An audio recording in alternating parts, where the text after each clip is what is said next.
Hello, hello, and welcome to another episode of Glorious Life on Wheels. I usually don't post videos this late in the day, but something happened yesterday and I wanted to get the news out about this. A solo female who was camping in her car at the Posa South long-term visitors area campground in Quartzsite was injured yesterday as a result of an act of violence. And I want to share that with you so that you can take appropriate precautions. So come on, and I'll tell you the details. Yesterday, I got a telephone call from someone who is camping in Quartzsite. They're staying at the Posa South long-term visitors area campground. They called me to let me know that another solo female nomad who is living in her car was injured as a result of a violent action. She put me in contact with the victim, and this is what the victim shared with me. At approximately, sometime between 1 and 2 a.m. approximately, on the morning of Tuesday, February 20th, she was asleep in her car. And all of a sudden, her dog started just going wild, barking. And around the same time, she heard an OTV, like a ATV, like one of those dune buggy type of off-road vehicles, pulling up into her campground and up to alongside of her vehicle. Now, she wasn't sure exactly, because it happened so fast. She wasn't sure whether it was her dogs that woke her up, their barking, or whether it was her hearing the ATV driving up that woke her. But anyhow, she was in a deep sleep, so she was kind of groggy, and she's starting to wake up, and you know how when you're waking up, you're just kind of trying to get your bearings. And all of a sudden, now she's lying down, and it's just, kind of, I don't know if she was just raised up a little bit, trying to wake up to see what's going on.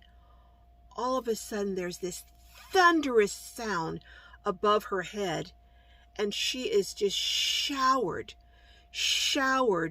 with glass everywhere. She told me she had glass in her hair, glass in her mouth, because she was just waking up. She had glass in her eyes. When I talked to her, she was still pulling glass out of her ears. She said there were so many small slivers that when she'd run her hands along her body, she could feel them, but she had a hard time getting them out. I'm going to show you what the back of her car looked like. The back of her car doesn't look that bad from this angle, but I'm going to show you a picture from the inside from a video she took, and this shows really how the glass scattered everywhere, including on the pillow that she had her head on, because her head was apparently just below the window. So when it shattered, a lot of the glass came right down onto her face and the area right around her chest.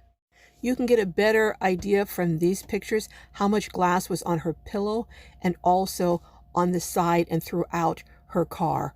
If you look, you can see there's not that much glass at the top of the pillow. The reason for that is because most of the glass that came down that would have come onto the top of the pillow actually came down and shattered, falling onto her face and her shoulders. When I spoke with her, she was still very, very shaken up and very traumatized, and you could tell by her speech and the tenor of her voice. But the police were summoned, the Quartzsite police were summoned, and they did come out. She shared with me, however, that she was so shaken up when the police came out that she didn't realize that she was bleeding all up and down either one or both of her legs. She had glass everywhere on at least one of her legs. And the person who contacted me to tell me about this episode said that she tried to help. I'm going to call the victim T. She tried to help T, and she administered alcohol and was actually pulling the glass out of her legs because she was bleeding so badly. But again, like I said, she was so traumatized, she didn't even realize how seriously she was injured and that she had cuts up and down her legs. But there's another aspect of this. This is bad enough, trust me. But there's another aspect of this that I find, I don't know if I would say alarming, but very concerning.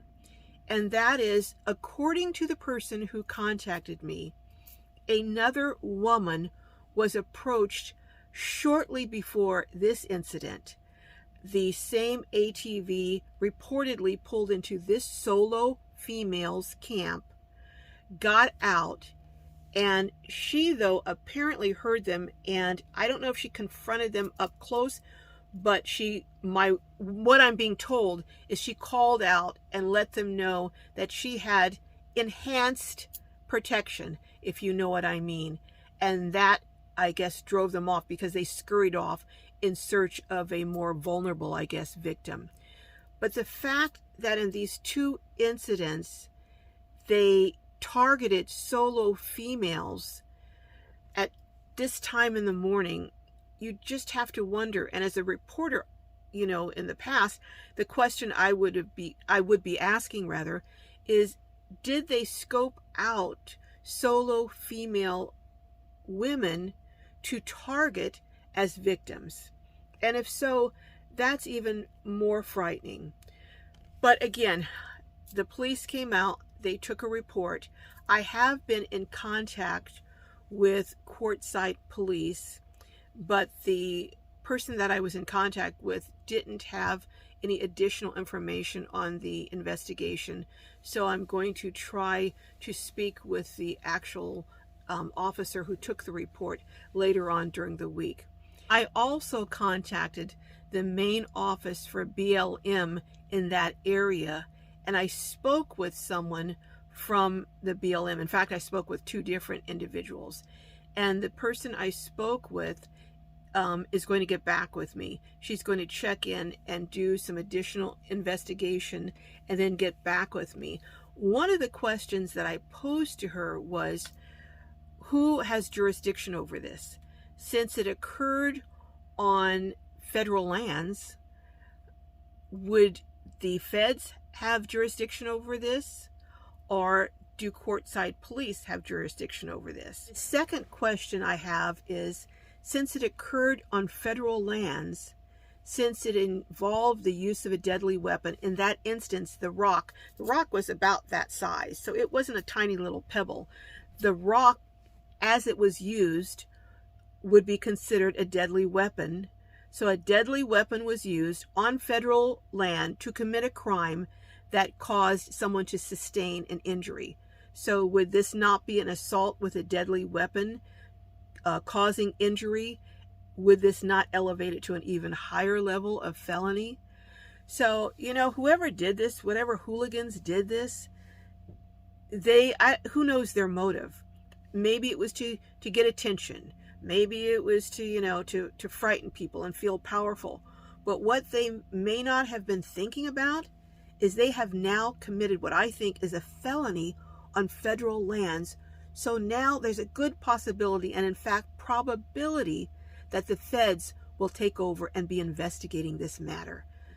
But another question that I did pose was, if a sizable reward was posted, do they think that that might help to bring about the identification of this person? I did want to ask if there's anyone who has cameras that were going at around 1 or 2 o'clock on Tuesday the 20th in the morning, if you would check and see if you have footage. You may have footage of the ATM and the people who did this and you don't even know it. But would you check and see if you have cameras that are on the outside of your vehicle or around your camp? And if you do, would you contact the Quartzsite police and let them know that you have that footage? These individuals are dangerous and they need to be taken off the streets. They had to have known someone was in that vehicle, because according to T, she had little lights. I don't know whether they were fairy lights or tea lights or whatever, but they were across the back of her vehicle. So whoever did this knew someone was in there, and they didn't care if they were seriously injured. In fact, that may have been their intent. Imagine if T had been sitting up and her head had been close to the window and that large rock had hit her in the head. She could have been blinded or worse.